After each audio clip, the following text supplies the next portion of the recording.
little bit about why supplier relationship management.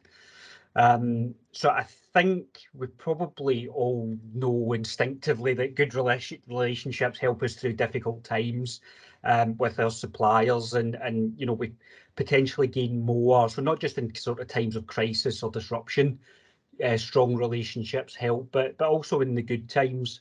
You know, they also potentially help us gain more value from our suppliers than just a kind of transactional relationship might, or a traditional supplier customer relationship might give us. But I suppose the challenge, I think, is how do you go about creating those strong relationships with suppliers? You know, do we just hope they develop naturally, or actually how do we, you know, invest time and effort to make sure that we get a good relationship with those suppliers that we want to have a good, strong relationship with? And how much time and resources do we need to spend developing those relationships? And how do we focus our limited time and resources?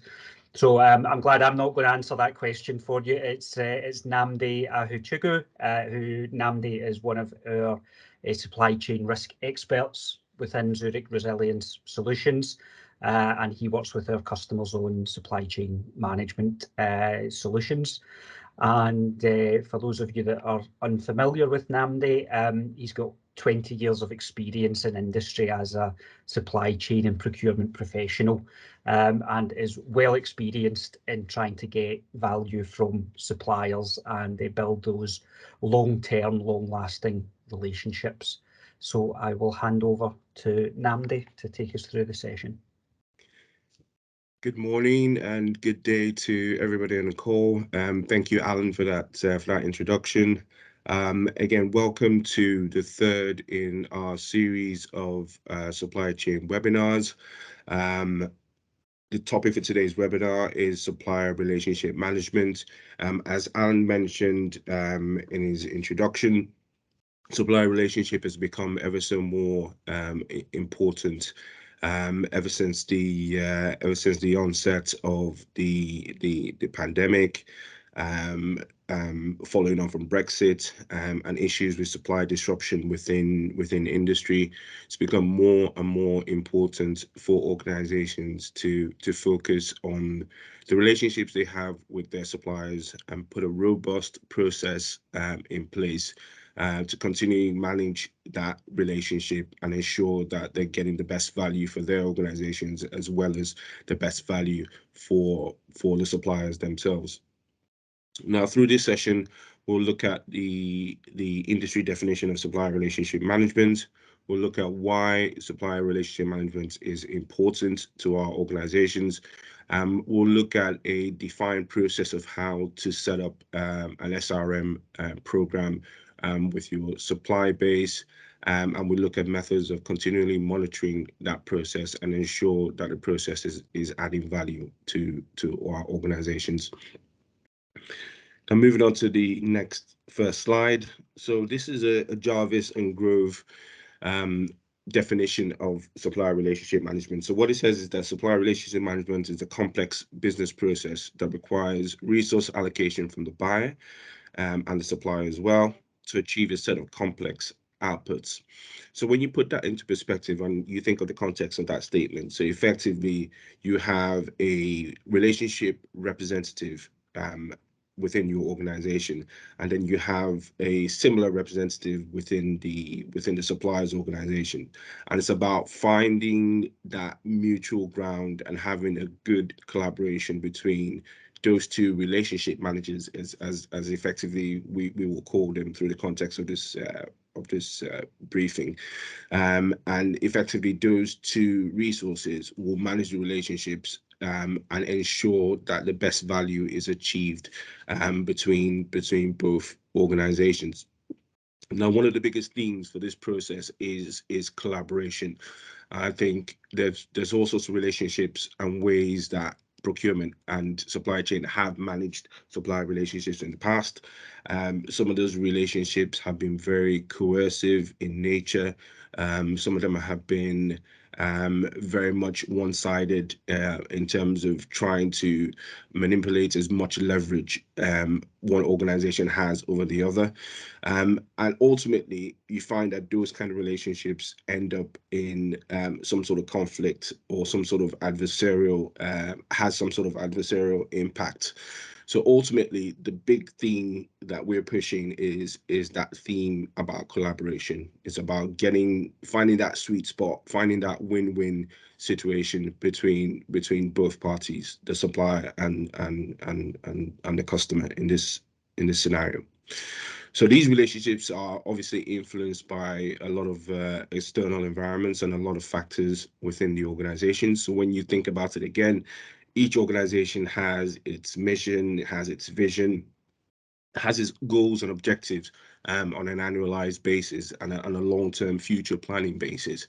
So it's no mean feat for the supplier and the buyer to sit together and to find that right synergy, that right collaboration between both organizations to ensure that there is great value being achieved by both companies to then achieve their onward goals. So before we step into the process and start to understand how to set up an SRM program within our organizations. Got a bit of a quiz, well, a question for people on the chat, and we'll just take a couple of minutes to just put your answers in the chat. So why do we think SRM is important to our organizations? So we'll just take a couple of minutes and we'll just take some responses from the audience, from people on the chat. Just type your answers in the chat. Again, there's no right or wrong answer to this. It's just your perspective and your view around why you think SRM is important.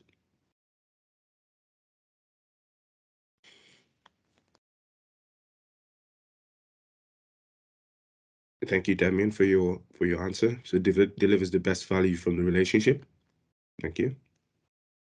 For those who have just joined, we're just doing a quick question around the chat around why we think SRM is important to our organizations.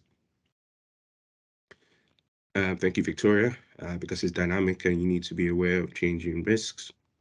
Absolutely right. Thank you, Alan, for your response. Yes, more likely to overcome problems.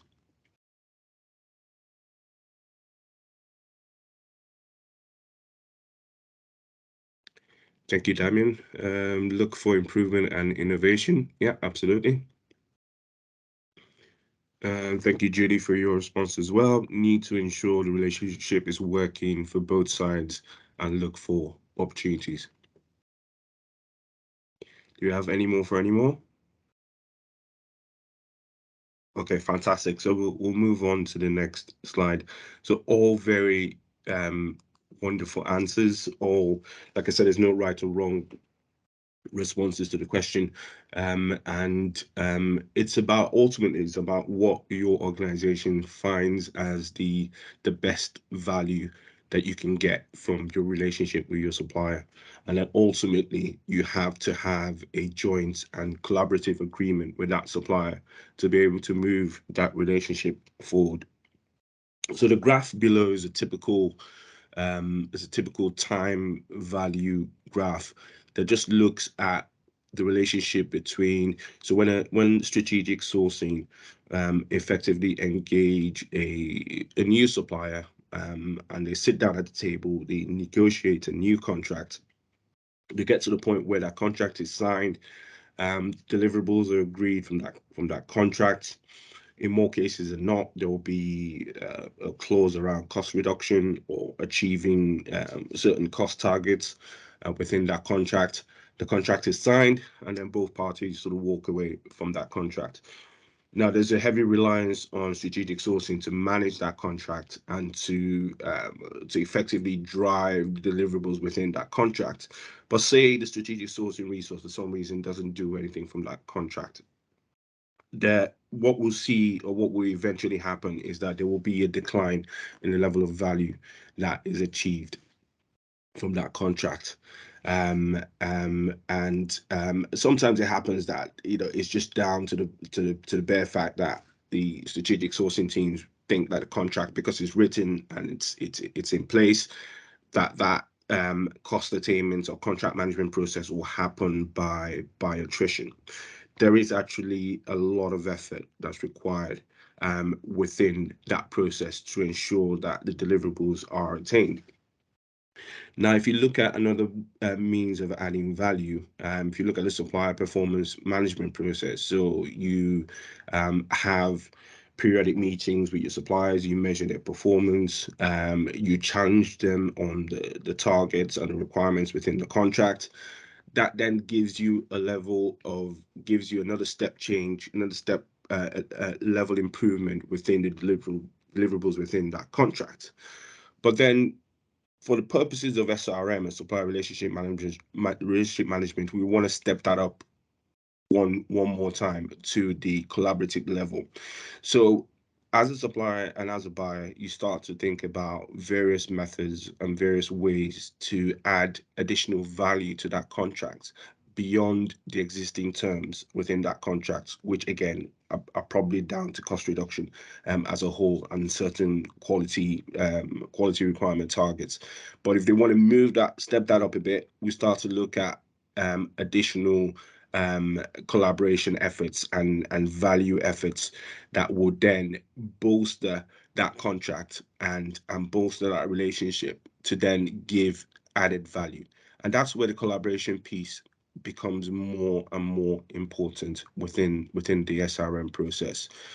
So you have three levels of value: one where you do nothing, one where you put some level of performance management, and then one where you take a very collaborative approach with your supply base. And remember, I said at the beginning of the slides that one of the key things we want to try and focus on is collaboration within SRM, because that's what makes the difference.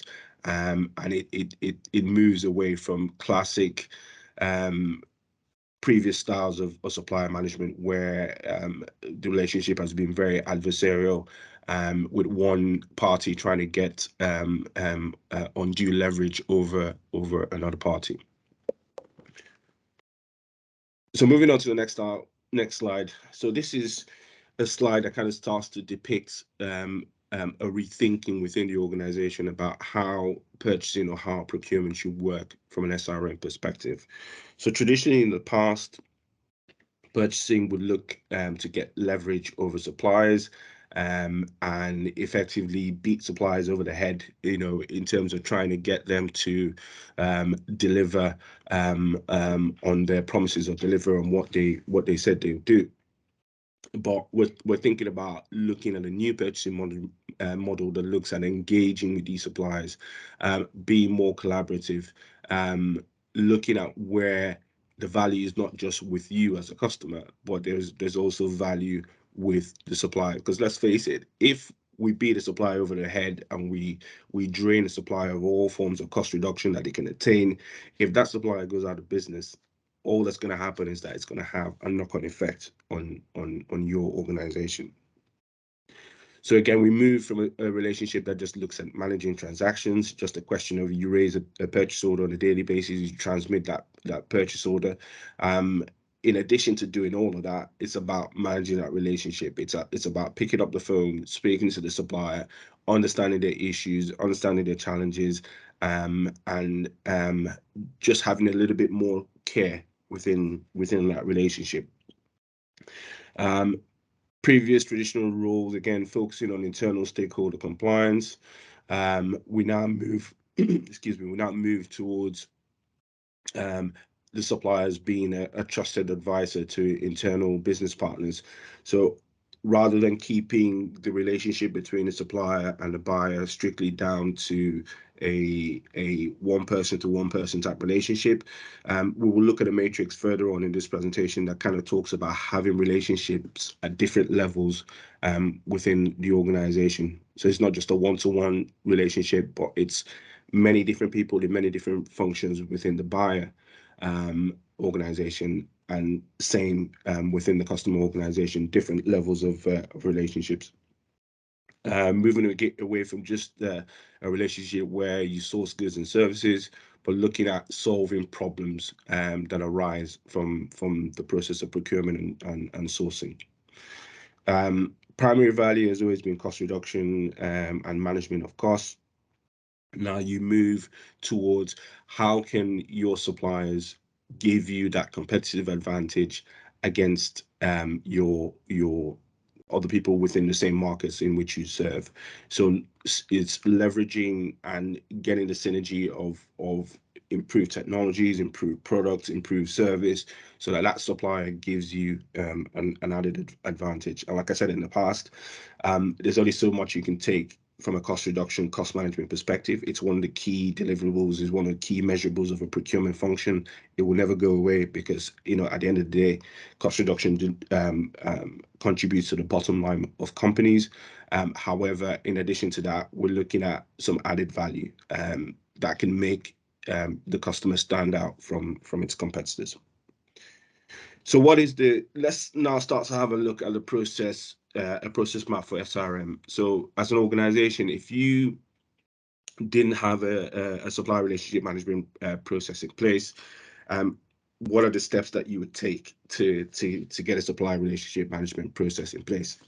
So we're saying that the first step, and we'll look at each of these pillars in more detail through the presentation, but we're saying that the first step is supplier segmentation. So effectively with supplier segmentation, what we're saying is that you have a list of approved suppliers.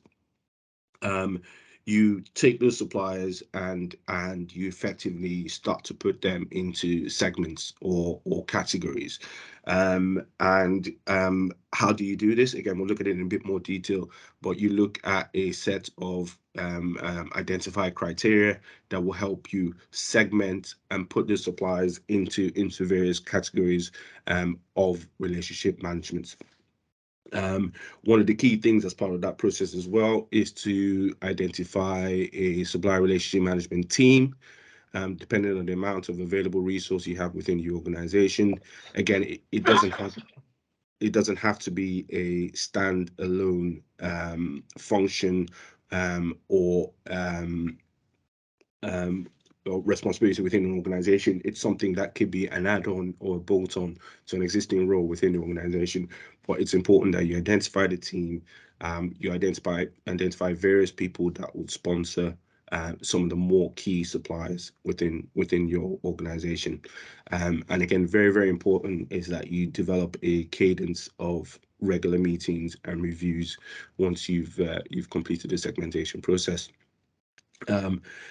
Next step, goes without saying, is performance management. Again, develop important KPIs, important scorecards, playbooks, and just a means and a way of measuring your supplier's performance through the relationship process that you have with that supplier.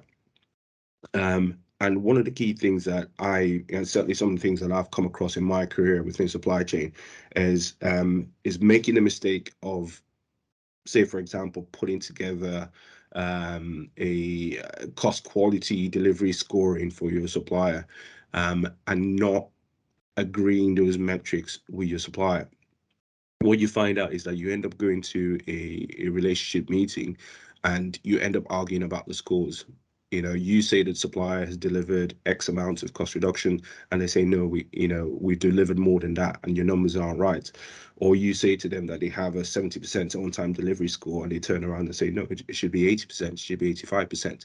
So that's where the collaboration comes into play. That's where you have to ensure that, first and foremost, you agree the KPIs, you agree the scorecards, and you ensure that your measurements are aligned. You ensure that the way you're measuring your supplier aligns to the way they measure themselves, so that you can effectively keep them honest. And then coordinate your supplier management activities across the business to ensure one voice to the supplier. So whoever is acting as the relationship manager within the relationship with the supplier effectively would collate one voice. Because again, despite having several relationships at different layers within the organizations, it's important that you go with one voice and not any mixed message in terms of what you want that supplier to achieve. So that this is where the relationship manager or the relationship leader or relationship champion, whatever you may call that individual, this is where their role is important to effectively act as a funnel of communication to the supply base. And then continuous improvement. Again, it's a reiterative process. You don't just sit still as an organization. You continually try to do better than how you've done the last time. Typically, communications to suppliers in terms of targets and annualized performance expectations are done at the start of the year. And it's important that you review this and you revise this on a periodic basis. And this just ensures that the supplier is meeting your requirements. They also know how they are performing towards your organization, and the strive and the ultimate the ultimate aim is to improve and get better as an organization. And then again, the last piece is about supplier collaboration. Collaboration, I always like to say, leads to innovation. And we'll talk a bit more about a piece called technical councils, and we'll come to that. And it's where we talk about how can you drive that little bit of innovation? How can you understand the type of technologies, the type of new products that your suppliers are investing in, and how that new product, how that new innovation can drive value within your organization. And key is having relationship work plans in place. We as individuals, we have our own individual work plans for our organizations that drives what we do and how we perform within the organization. It's equally important to have a relationship work plan with your suppliers to ensure that you have clear definition of what they need to achieve, how they need to achieve it, and also measure them on how they attain how they attain that the deliverables within the process. Okay, so supplier segmentation, first step in the process. So typically, you would have your suppliers, as I mentioned initially, you would have your suppliers divided into 3 distinct categories. In some cases, you would have 4 levels of categories, but we'll talk about why the 4th level is not really important. So typically, in organizations, you'd have a category A, category B, category C, and sometimes a category D supplier. So the definition of the category A suppliers. So these are your most important suppliers within the SRM process. So these are the suppliers that are going to support and enable your future as a business. They will support critical technology that drives your business forward. They are the ones that are prepared to share intellectual property. One thing to point out before I go any further is that there's no hard and fast rule with these characteristics. Again, it's about how you define it within your organizations, and it's about what's important to you as an organization as well. But typically, these are some of the characteristics you'd expect when you start to segment and you start to categorize your supply. You look at suppliers as well. So category A suppliers typically would be suppliers. So for example, you have a supplier that it's going to take you greater than 12 months to expand the capacity at that supplier. So for example, say you are an organization that manufactured vehicles. You manufactured 100 vehicles a month, and you were looking at a project to effectively expand your capacity within a very short period of time to manufacture, say, 1,000 cars a month. You would want to manage your supply base effectively and closely enough to ensure that your supply base can support that capacity expansion from 100 vehicles a month to 1,000 vehicles a month. So to do that, you need to stay close to your critical suppliers that are undoubtedly required to support that capacity expansion. And typically, if it's going to take them more than 12 months to expand capacity, and you've got a project that says you want to do that in a 3-month period, you want to have a closer relationship with our suppliers so that you can work with them to help you achieve that capacity expansion in a short period of time. Typically, suppliers as well, where it will take you a long period of time to to resource from that supplier to another supplier, they would fall into that category A. So when I say resource, so effectively, say you had a problem with that supplier and you had a product that you needed to move from them to somebody else and get it requalified at a different supplier, because of various reasons, from intellectual property to engineering testing, engineering validation, that will take a long period of time for you to get that new supplier approved. You would want to have a closer relationship with that supplier, because you would want to sort of manage the outflow of product from that supplier to your new supplier. So typically, again, it's staying close to them because you have a huge exposure risk or risk of supply disruption from that particular supplier. And then again, typically you look at a characteristic where that supplier, there's very few of the suppliers of that type of product within the marketplace as well. So moving on to category B, supplier, again, quite similar. Again, within your organization, you'd have to find that sort of way of demarcating your category A, B, and C suppliers.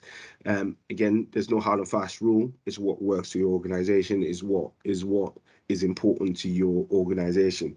So sometimes there's a fine line between category A and B, but you have to define that within your process. And when you start to look at your suppliers and you start to segment and analyze the different characteristics between your suppliers. But typically a B-level supplier, you look at a supplier who owns their own intellectual property, medium to high capital intensity. And what we mean by that is that it's relatively costly for you to manage, say, for example, tooling requirements at that supplier, and there's a lot of spend required at that supplier to maintain the relationship with them. Again, we define greater than 6 months to expand capacity. Changing the suppliers, again, it takes a very long period of time to do that, and there's very few competitors. So with a category A supplier, you're looking at a collaborative relationship. With a category B supplier, you're looking at more of a partnership approach to the relationship with that particular supplier. And then when you look at a category C supplier, again, you have a significant amount of alternative suppliers. Changing that supplier typically takes 6 to 12 months. You're looking at having a sort of a cooperative relationship with that supplier. And again, on the next slide, we'll look at how you can start to define those different levels and define those different categories of suppliers within your segmentation process. So again, as I mentioned, you have your approved supplier list. You have your category A, B, C, and sometimes you can have a D category of or D segment of suppliers. Now, your D segment of suppliers are suppliers that you have very, very limited interaction with these suppliers. There's very limited impact of the product that they supply to your production or your business. Very little influence on your production. So these are the suppliers that you can routinely switch between one supplier and another, and there's no criticality of components coming out from the suppliers. So for the purposes of this process, we tend to ignore category D suppliers, or you may just have your suppliers segmented into 3 categories. Now, typical type of criteria that you use to segment your suppliers, again, spend, component supply criticality, how much leverage the supplier has over your organization, and vice versa. Exposure time I talked about previously. That's the time to react in the event of a failure. Something goes wrong, how quickly can you react to get that product resourced somewhere else? Technology collaboration, again, a very important one, especially for engineering and manufacturing type organization, and even retail type organizations, where technology is important and plays a big factor in improving and enhancing businesses and giving businesses that competitive advantage or edge. Capacity availability. How much capacity does that supplier have, and how available is that capacity to your business? Capital investments. How prepared are the suppliers to reinvest in their businesses, to keep on growing their businesses, and not necessarily like a venture capitalist type organization that will just asset strip or take a lot of money out of the organization. It's about organizations that are looking for future growth and are sustainable in the way they operate. And then another key one is financial stability as well. Key to ensure that you are working with a group of suppliers who have a level of financial stability, so that it effectively minimizes any potential impact of disruption to your business. The spreadsheet just at the bottom of the triangle, and again, apologies, is quite small and blurry, but that's just a typical example of how you would start to segment your suppliers. So effectively, you look at different scoring criteria. Again, it's what's important to your business and what makes most sense for your business. You would start to score them, and by scoring them, I mean some sort of quantitative type scoring method. I don't know if people on the call are familiar with the FMEA, so failure mode, effect, and analysis procedure. So it's a way of effectively developing a score based on several set criteria.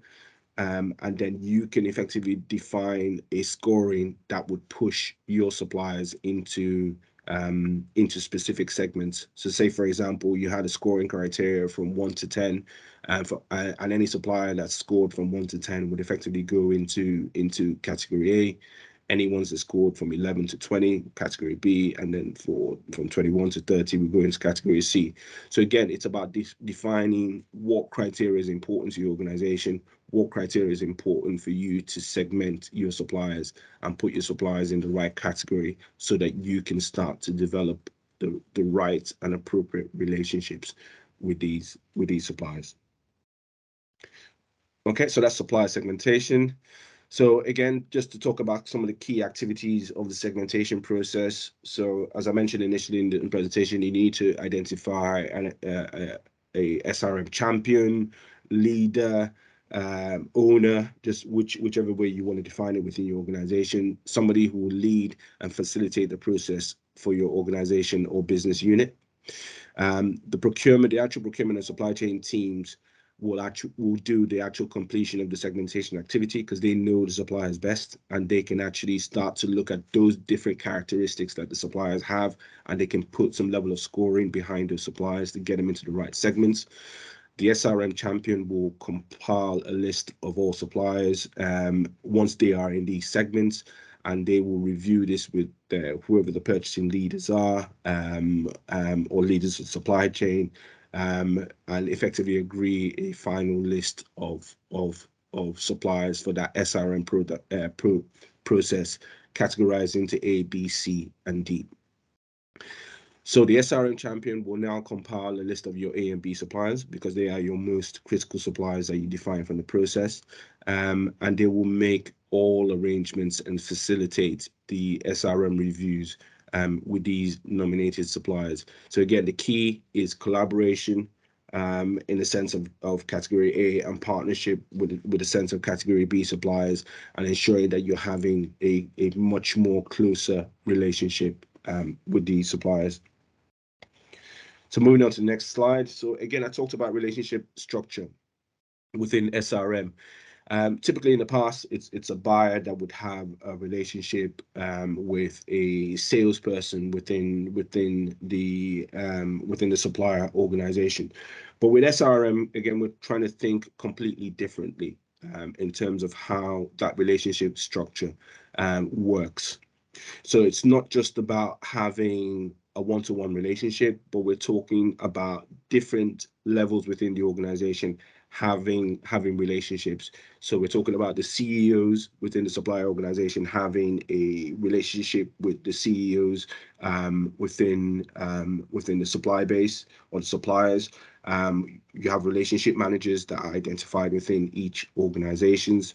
You have sponsors, again, resource permitting, you have sponsors identified in both organizations to manage and have a relationship as well.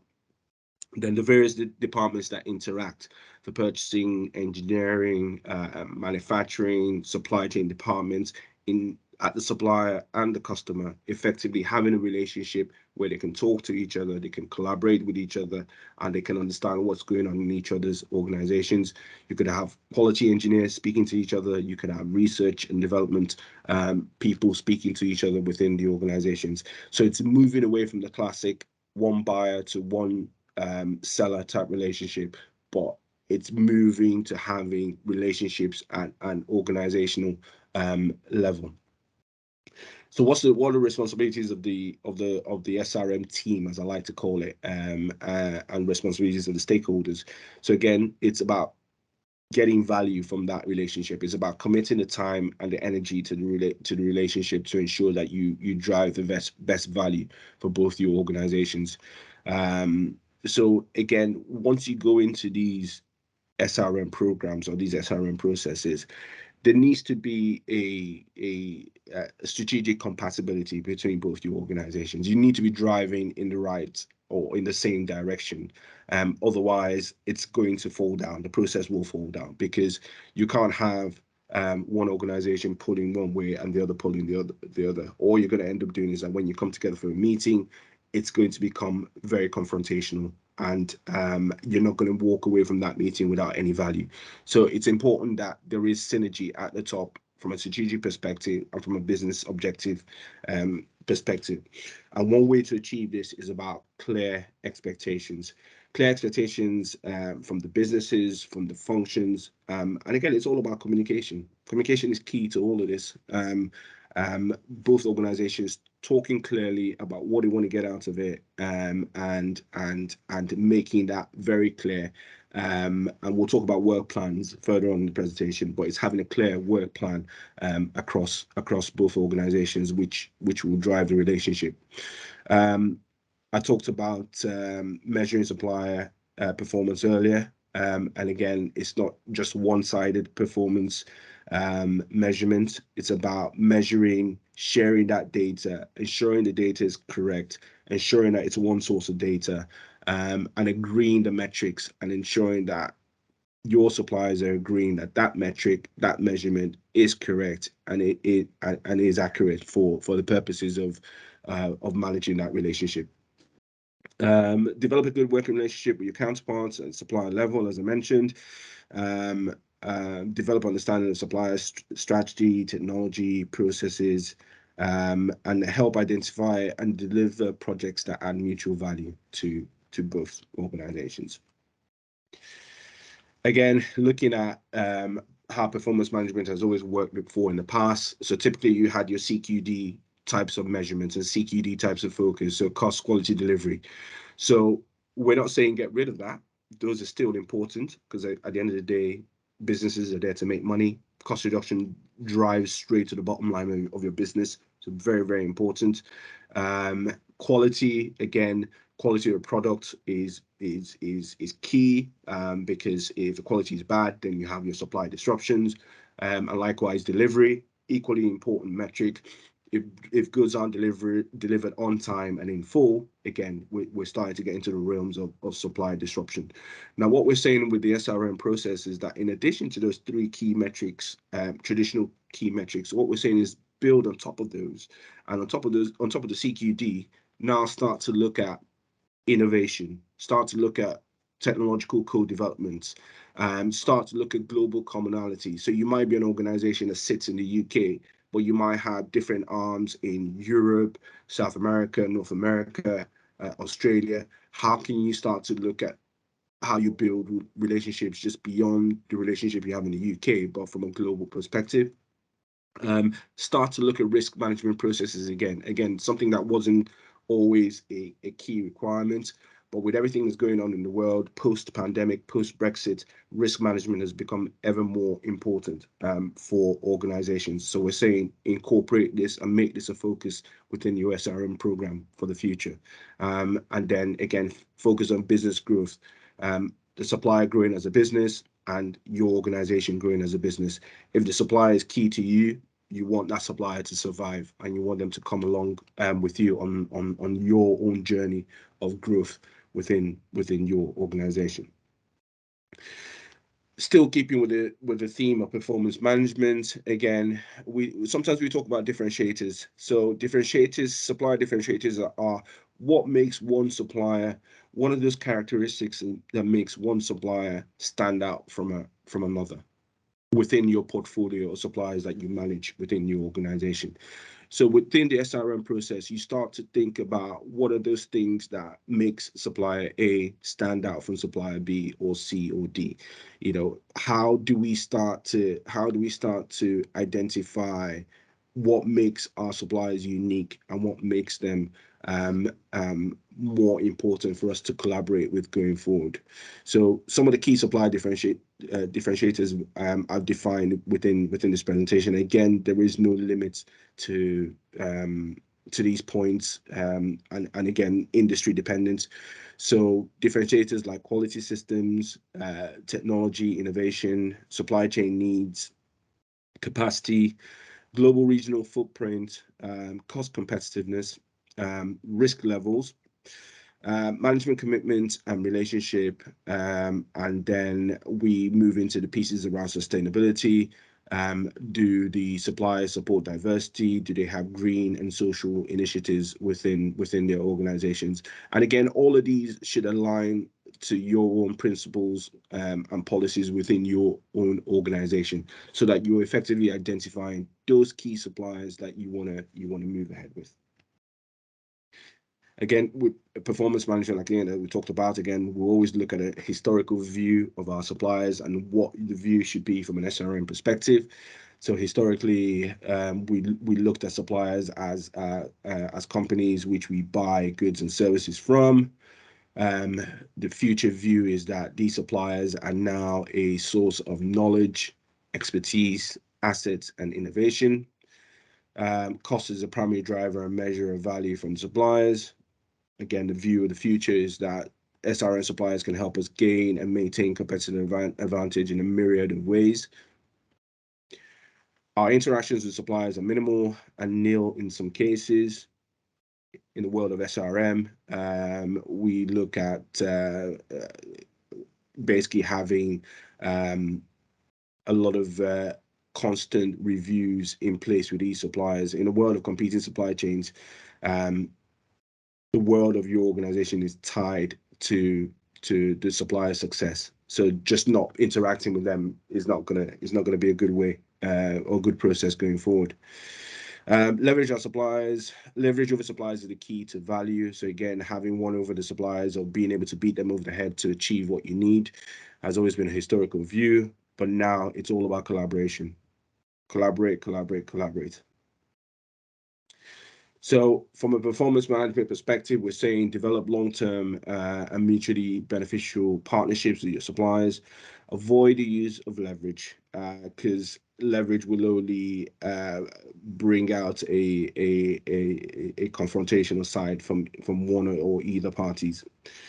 Interact with suppliers fairly and find appropriate ways to allocate gains and share jointly created value with your suppliers. So, for example, if you have a joint technological development or offering that leads to a certain amount of reduced costs, work out a mechanism to share that cost or to manage that cost with your supply base, so that they feel rewarded for the input and the effort they put into the relationship.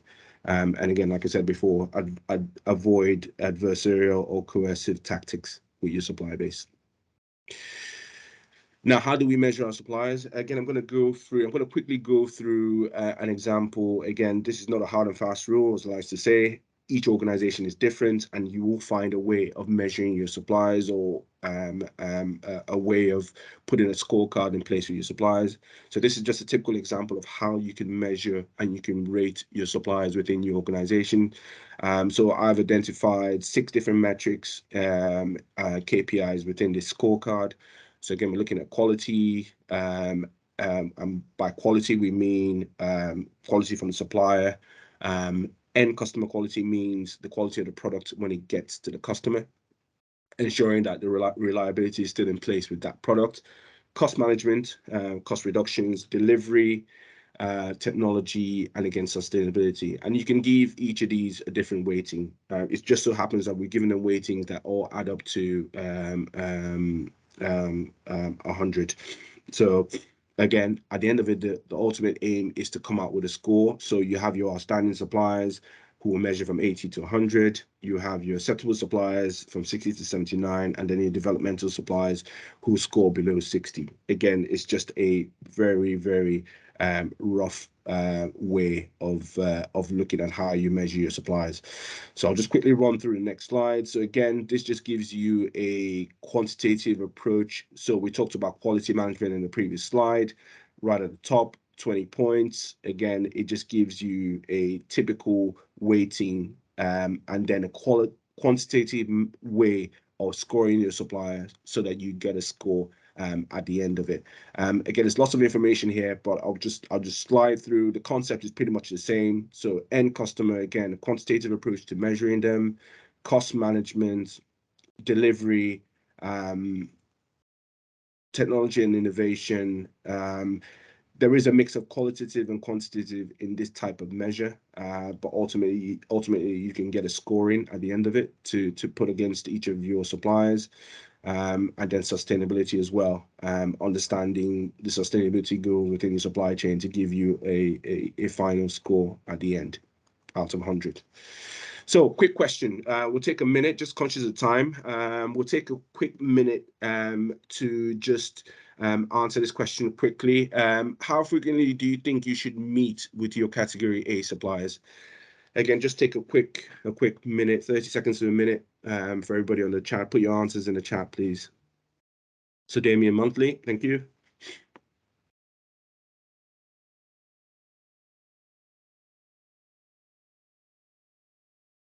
Judy, monthly, thank you.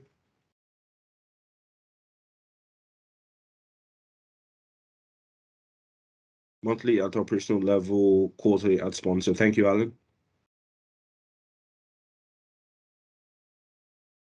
More frequently if there are any red flags. Thank you, Victoria. Monthly, Sarah, thank you. Right, so we'll just move on very quickly from that, just conscious of time. So typically, A, B, C, D level suppliers. This is, again, a suggestion of the cadence of meetings that you have in place with these suppliers. So from an A level perspective, we're saying that if you have a senior sponsor meeting in place, you have them semi-annually or on an annual basis. From a technical council perspective, which we'll talk about very briefly, you have them quarterly or semi-annually. Relationship review meetings, we're saying you have them on a quarterly basis, and then your effectiveness reviews, you have them semi-annually. And the people that attend each and every one of those functions are listed in the table below.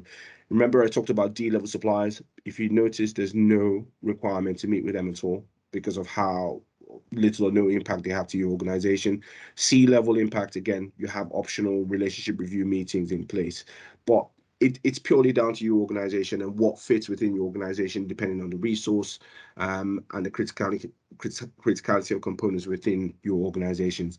But you could define this in any which way, but typically we would say that you meet on a very, very regular basis to look at metrics, to discuss objectives, and to discuss work plans. Technical council is more focused on engineering type environments, manufacturing, production type environments. And the reason and the outcome of a technical councils is to focus in on that technology innovation that I talked about earlier in the presentation. Is about focusing in on what's technical innovation you can get from your suppliers to sort of drive your business forward. And sometimes it's not always the supplier relationship manager as the right person to do that. You may need to delve into an engineering environment where they can speak the same language on technical capabilities to sort of drive that requirement. So there's a lot of information around technical councils and how those can be very opportunistic and relevant to your businesses. Now we start to think about how do we measure What is the value we get from supplier collaboration, and how do we measure it? Again, what enables those values is about mutual understanding, mutual respect, mutual trust, and an open form of communication with your supplier base, and ultimately driving the value of reduced costs, increased revenue, reducing your risk exposure, and increasing end customer satisfaction, because ultimately the reason why this is being done is to satisfy a customer base. Remember, I talked about a work plan template. Again, I've just given a nice example of what a work plan template would look like, because ultimately, why are you doing this? What do you want to achieve at the end of it? And again, you need to measure your effectiveness and your supplier's effectiveness in that relationship. So having a work plan is key, and a work plan will drive what you want to achieve and will keep both organizations honest in terms of getting to the end goal of the relationship and getting the value that's required from that relationship. And also, you need to manage the effectiveness of your process as well. So getting the voice of your supplier is key. So we like to sort of talk about something called a voice of the supplier survey, is where you understand your supplier's needs and understand their input into the process, because the process is not just a one-way process. It's a two-way process. It's a collaborative process, and understanding your supplier's voice in terms of developing that process is key to the relationship. So in summary, for an SRM process, what you first of all need to do is identify your business needs and the value you require through SRM. Segment your approved supplier list into category A, B, C, D, as we talked about previously. Set up a cadence of reviews with your category A, B, C suppliers. Develop a work plan where necessary and ensure collaboration at various levels of the business. Measure the effectiveness of your SRM process and ensure it's working by reviewing the outputs and attainments of your business needs. And finally, ensure that the process is iterative and ensure that you evaluate new suppliers as they come on board. Thank you. Thanks, Nnamdi. Does anyone have any questions? You can either put them in the chat, or you can use the raise your hand function as we go. I thought that was a really good summary of the key points there, Nnamdi. That was certainly what I kind of took away from it, in terms of, you know, having that regular cadence, you know, and the importance of segmenting your suppliers, and also the different levels of relationship that actually exist. You know, it's not just about a kind of one-to-one supplier customer. There's actually different types of relationships going on. So Damien has put a question in about, yes, sharing the slides. Yes, we will share the slides with you, Damien. Yes, we will share those with you. Sarah has asked, do we need to accept some suppliers won't want to have a relationship with us? I guess you talked about leverage, didn't you, Nnamdi? And I guess if we're in a kind of relatively weaker position to our supplier, you know, if they're a big multinational and we're actually a relatively small organisation, you know, they might not want to have a category A level relationship with us. How would we deal with that?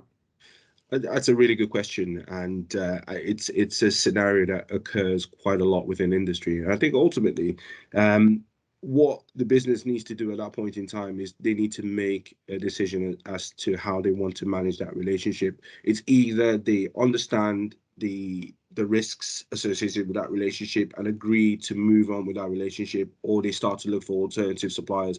For me personally, if I was a sourcing person in that position, my decision will be to look for an alternative supplier to work with, and work to incorporate or bring that new supplier on over time. Because ultimately, if you've got a supplier that's not pulling in the same direction at you, it's only going to be a matter of time before you have a huge impact on your business. So it's either seek alternative sources, or accept it. You know, if it's, well, we rely on Microsoft for our IT, then you know there isn't really another supplier. Then I suppose it's that kind of, you've got your eyes open, haven't you? Absolutely, accept it with the known risks. Absolutely. I guess the other thing that we sometimes discuss is sometimes sometimes this type of approach, would that help us make the business case for retaining a higher cost supplier because I guess that kind of model of measuring impact gives us that sort of wider view of, it's not just about the quality, or it's not just about the cost, it's about the, you know, innovation that they bring to us and that type of Absolutely. thing. Yeah. Absolutely, you're absolutely right, Alan. I think it's in the past there would have sort of been an argument between CFOs to say, right, that supplier is costly, we're not gonna work with them anymore because they're too costly. You need to look for an alternative. But I think with post-Brexit, post-pandemic, I think it's brought a new way of thinking in terms of working with supply base. So cost is not always the be all and end all requirement now from a supply base. It's about having that product available as well. That's kind of key, and that's important, and ensuring that you have continuity of supply. And I guess it almost builds that evidence base. So why are we working with supplier A rather than B? You know, we can demonstrate actually that over a period of months or years, you know, that supplier, okay, they're 10% more expensive or whatever, but actually they've brought much more value to us, you know, compared Absolutely. to what we think we would get with the other supply. Okay. Absolutely. In the interest of time, Vicky's asking a question, or Victoria, sorry, is asking a question. So I'll let that play out. Just while before Victoria asks the question, I will just reiterate, we'll share these slides with you, as long as we've got your email address. So if you used your email address to register, then we'll send them to you. Yeah, we'll upload this onto the Zurich UK YouTube channel, so keep an eye out for that in the coming sort of days, maybe a week or so, before that gets uploaded, if you want to kind of rewatch this or share it with colleagues. Other than that, then, I think there are no more questions, so I'll bring the session to a close. Just want to thank you for participating, and thank Namdi for taking us through that. I thought there was a lot of really good quality content in there, and lots of food for thought, hopefully. So yeah, thank you to everyone.